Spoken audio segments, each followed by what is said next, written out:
When nobody can cross borders, what happens to the duty-free shops? Hi there, thanks for joining us for this Thursday edition of Plain English. I'm Jeff. JR is the producer, and this is lesson 349. You can find the full lesson at plainenglish.com/349. Coming up today, one of the quirkiest parts of the retail industry is duty-free shopping. It's that oasis in the airport where you can buy expensive products without paying hefty taxes. But to take advantage, you need to be an international traveler. And I'm guessing most of you were not international travelers in the past year. So today, we'll talk about duty-free shops and how this industry has been affected by the depressed international travel. I'll give you a hint. Duty-free shopping is not suffering everywhere. The expression we have in the second half of the lesson is add up, and JR has a song of the week. Let's get going.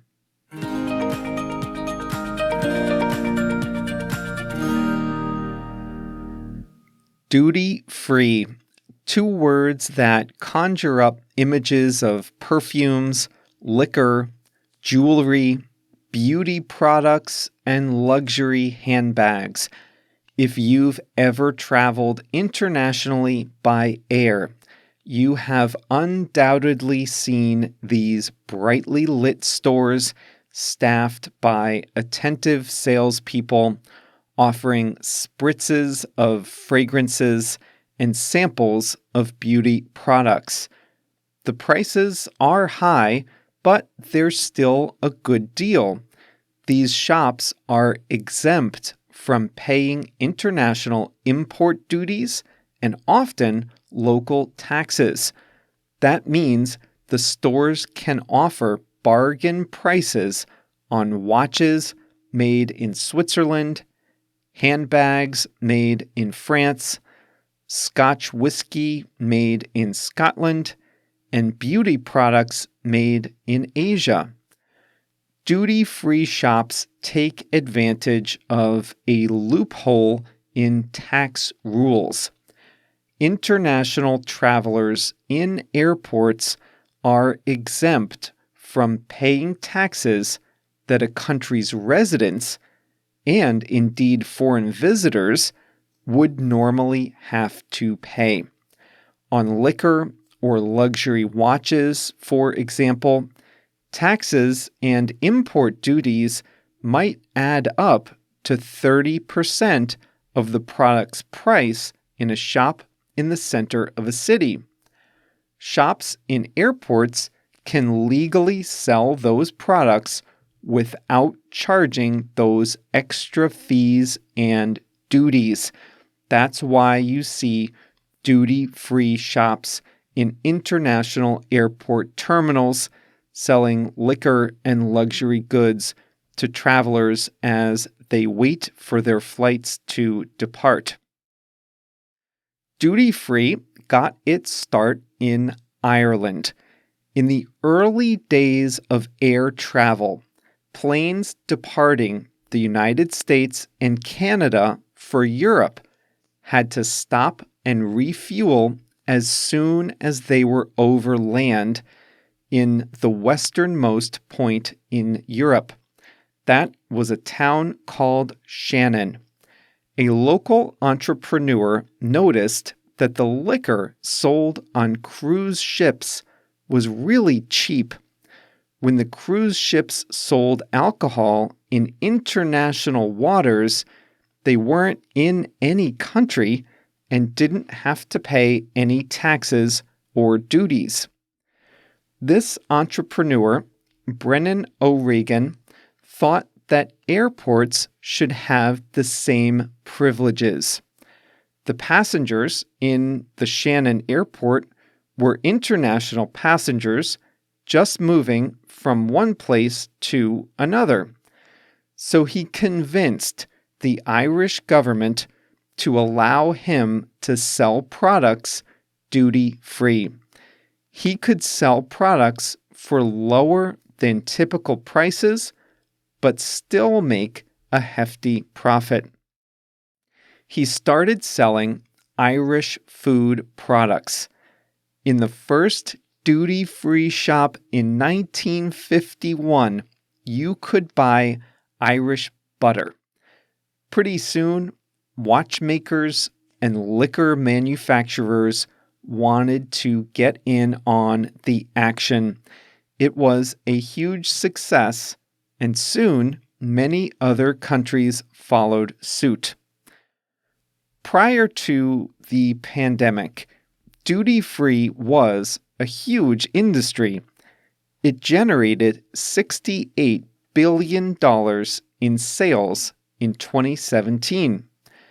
Many luxury retailers have entire divisions dedicated to serving duty-free travelers.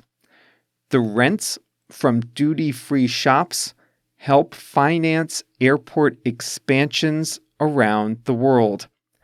For a long time, you had to show an international boarding pass to be able to shop at a duty-free store. That was proof that you were on a journey from one country to another and therefore eligible to not pay the duties. But what happens to duty-free shopping when nobody is traveling across borders? Traditional duty-free shops got hammered. Heinemann, which operates shops in 74 airports worldwide, is Europe's biggest duty-free operator. It reported that sales in the first half of 2020 were down 60%. Dufry, another industry giant, said its sales were down by 2/3 in the first 9 months of 2020. Industry analysts don't expect travel retail to recover until 2023 or 2024. There is one exception to the overall doom and gloom in the duty-free industry, and that is China. The island of Hainan is a vacation hotspot in the South China Sea. In 2011, China decided that even domestic visitors to Hainan could shop duty-free, subject to limits. That proved to be a lifeline for Chinese shoppers who were unable to travel internationally in 2020. They just went to Hainan for their vacations and luxury duty-free shopping. To encourage duty-free shopping in Hainan, the government in July raised the duty-free allowance to about 100,000 yuan, which is about the equivalent of 15,000 US dollars. That's a pretty good shopping spree. Even non-travelers can start to take advantage of duty-free shopping in China now. There are duty-free shops in Beijing and Shanghai. To shop there, all you have to do is prove that you were an international traveler just a single time to anywhere at any time since 2019.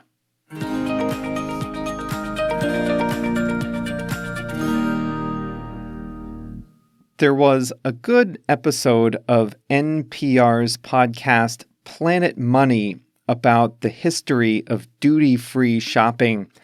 If you want to check that out, then go to today's lesson transcript and you'll see links to that article at the bottom of the page.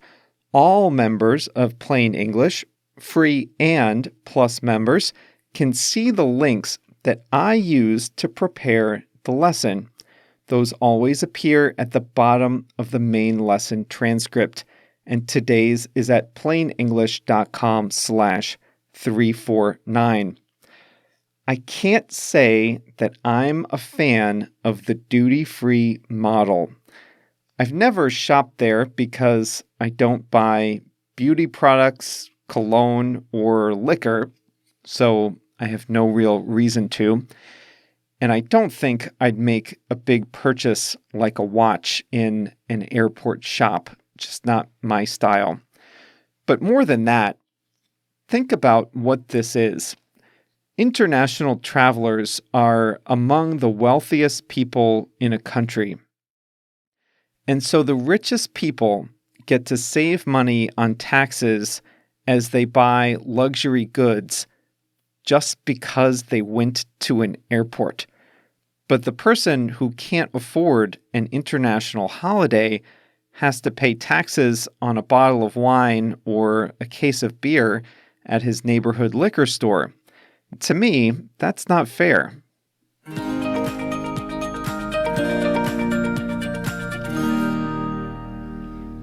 Today's expression is add up. We use this when a lot of small things become big when they are put together. When you buy certain things in a store, wine, for example, or liquor, there are many things that go into the price. You have, obviously, the price that the manufacturer charges. If the product were made in another country, you probably have to pay import duties. That's an extra tax just for importing it from another country. You might have to pay a national tax on alcohol, and depending on where you are, you might even have to pay a local tax on alcohol. That's a lot. All those taxes and fees can add up to 30% of the cost of the product. Add up to. We use this when we're talking about the total of a lot of smaller things that, when put together, are pretty big. The taxes and fees on a bottle of imported liquor can add up to about 30% of the cost of the bottle. One tax might be 7%, another 12.5%, another just 1% or less, but when put together, they add up to 30%. A lot of you are good cooks. I know a lot of you are into fitness as well. Depending on your personal strategy, you might be counting your calories. You might put a limit on how many calories to consume, or you might be trying to eat enough calories to get stronger. It's easy to count the big stuff. 2 eggs at breakfast, a piece of fish at lunch, a cup of pasta at dinner, whatever. But the small stuff can add up to a lot too. If you count calories, do you count the sugar you add to your coffee? What about the olive oil you add to the pan when you cook your veggies? Sauces and spreads? All those can add up to 200, 300 calories if you're not careful. Sure, every individual one isn't that big. Half a tablespoon of olive oil is about 50 calories.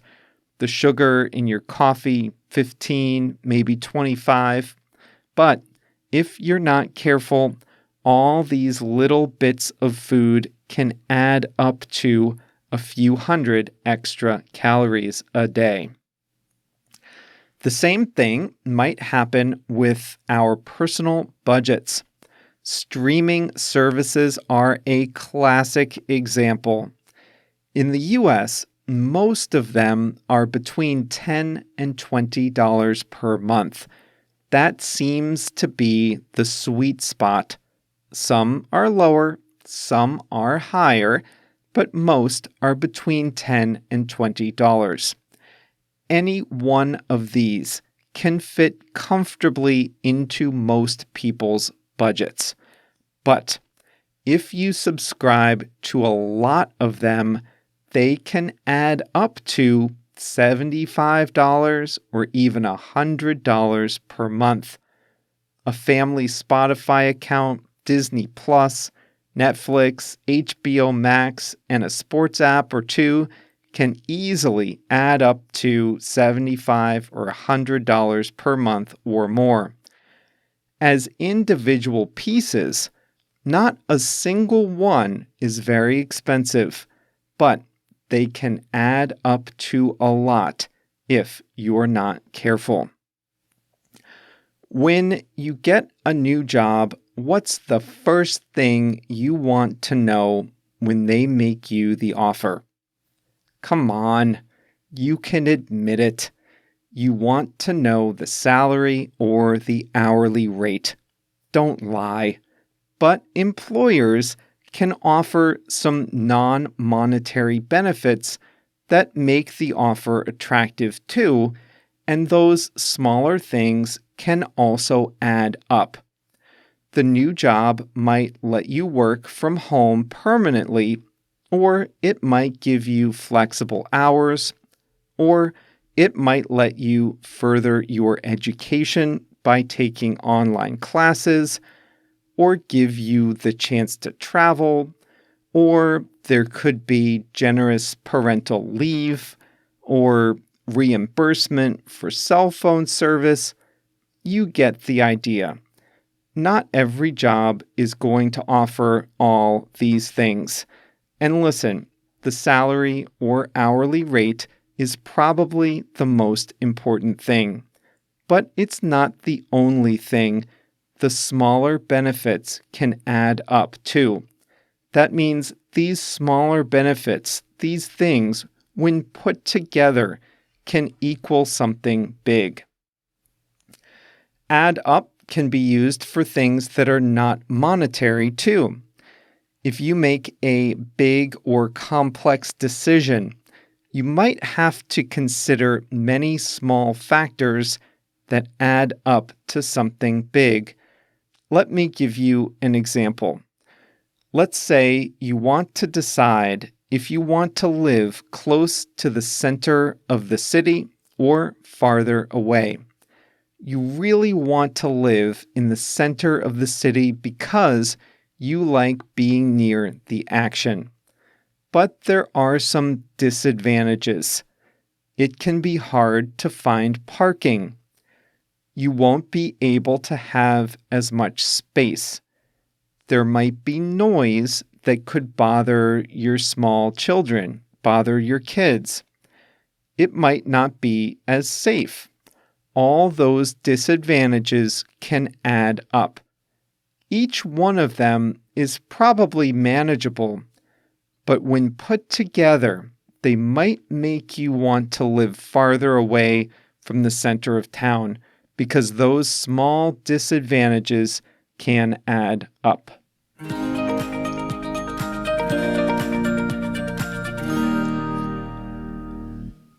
JR's Song of the Week is Just the Two of Us by Grover Washington Jr. and Bill Withers. It came out in 1981, and the lyrics reflect the optimism of what is probably a new relationship. The line to remember is, just the two of us, we can make it if we try, just the two of us, you and I. Good song, JR.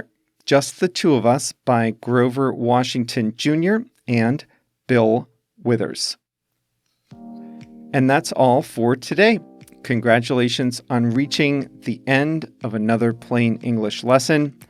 Remember, if you think you might be ready to speed things up We have a fast version of the program as well that's available to Plain English Plus members, and you can get it right from your phone in the most popular podcast apps, but you have to be a member to get it. The slow version is good for learning, but the fast version is where you'll really hear how the words fit together, how they sound at full native speed. In this version, I tend to say each word individually, so you can understand each one. But that's, of course, not how we speak in real life. In real life, we mash our words together, and that's what I do in the fast version, so Plus members can listen to both versions and compare, or just start with the fast version and use the transcript. It's a great way to take your listening to the next level, and that is a Plain English Plus benefit, which you can join or you can take advantage of by visiting us at plainenglish.com/plus, PLUS.